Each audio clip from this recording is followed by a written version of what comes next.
We got the New York Jets versus the Los Angeles Rams.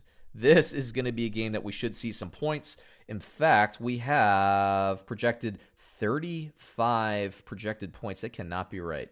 That cannot be right. My computer projections have got to be. Oh, no.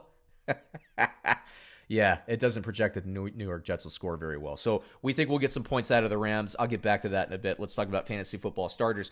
You heard me. I have 8 points projected for the New York Jets this week. What does that tell you? It tells you I don't love the matchups in terms of fantasy. I'm looking through. Jamison Crowder, I think, is your only safe start for the Jets this week in the playoffs, in the semifinals or finals for you. This week, Jared Goff, I do think is a really nice start this week. Cam Akers, you saw what he did against the Patriots Thursday Night Football, little mini bye for them. You're starting Cam Akers moving forward. And honestly, I don't think that Henderson or Malcolm Brown are worth the risk over somebody like a matchup-based wide receiver you can pick up a flex. It's playoff times, guys. You got to play the matchups. Cam Akers is getting the volume. You got to stay away from your players. Don't let them bring you down with the ship. Let's see here. Cooper Kupp, Robert Woods, both starts.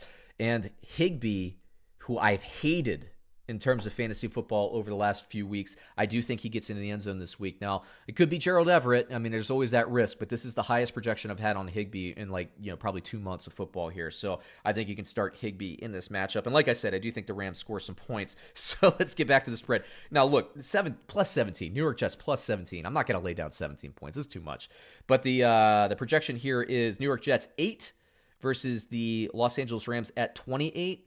So that has a Rams cover. I'm certainly not going to bet on the Jets, but 17 is a little bit too much for me to lay personally. It's just too many points. So as I told Brad in the other show that we recorded, the Rams could be up by 24 points and the Jets could score 8. It could be 24-0, complete domination. Jets get a touchdown with 30 seconds left, go for 2 points, get it.